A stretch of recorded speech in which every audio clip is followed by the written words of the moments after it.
बाघ बना गाय का बच्चा। किसी गांव में एक गाय रहती थी जिसका एक प्यारा सा बछड़ा था। गाय और बछड़ा दोनों गांव के लोगों के प्रिय थे, क्योंकि गाय रोज सभी के लिए दूध देती थी और बछड़ा गांव के बच्चों के साथ खेलता था। गाय और उसका बछड़ा मिलकर अपना जीवन खुशहाल तरीके से बिता रहे थे। एक दिन जंगल का एक बाघ गांव के पास आया। वह बहुत भूखा था और खाने की तलाश में था। जब उसने गांव की गाय और उसके बछड़े को देखा तो उसकी नजर उस मासूम बछड़े पर पड़ी। बाघ ने सोचा, यह बछड़ा मेरा भोजन बनेगा। वह धीरे धीरे छिपते हुए गाय और बछड़े के पास आया, लेकिन बछड़ा खेल में मग्न था और गाय घास चरने में व्यस्त थी। तभी बाघ ने बछड़े की ओर झपटने की कोशिश की, लेकिन अचानक गाय ने बाघ को देख लिया। गाय को अपनी संतान की जान की परवाह थी, इसलिए वह तुरंत बाघ के सामने खड़ी हो गई। गाय ने बाघ से कहा, मेरे बच्चे को छोड़ दो, तुम्हें जो चाहिए वो मैं दे दूंगी, लेकिन मेरे बच्चे की जान मत लो। बाघ ने गुस्से से कहा, मुझे बहुत भूख लगी है और मैं तुम्हारे बच्चे को नहीं छोड़ूंगा।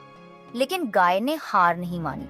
उसने बाघ से कहा, अगर तुम मेरे बच्चे की जान छोड़ दो तो मैं तुम्हें रोज दूध दूंगी, जिससे तुम्हारी भूख मिट सकेगी। बाघ थोड़ा सोच में पड़ गया। उसने सोचा कि रोज दूध मिलने से उसे रोज शिकार करने की जरूरत नहीं पड़ेगी और उसका पेट भी भर जाएगा। इसलिए उसने गाय का प्रस्ताव मान लिया और बछड़े को छोड़ दिया। अब बाघ रोज गाय के पास आता और गाय उसे दूध पिलाती। धीरे धीरे बाघ और गाय के बीच एक अनोखा रिश्ता बन गया। बछड़ा भी बाघ से डरना बंद कर चुका था। बछड़ा और बाघ अब दोस्त बन गए थे और बाघ बछड़े को खेलते हुए देखता था। गांव के लोग इस अजीब रिश्ते को देखकर हैरान थे।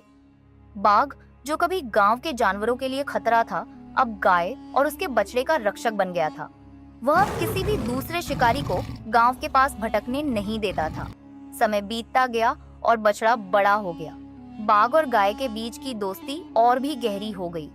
बछड़ा अब गांव और जंगल के बीच का पुल बन चुका था, जहां न तो बाघ किसी को नुकसान पहुंचाता था और न ही गांव वाले बाघ से डरते थे। इस प्रकार बाघ और गाय की कहानी हमें सिखाती है कि प्रेम और समझदारी से किसी भी समस्या का समाधान किया जा सकता है।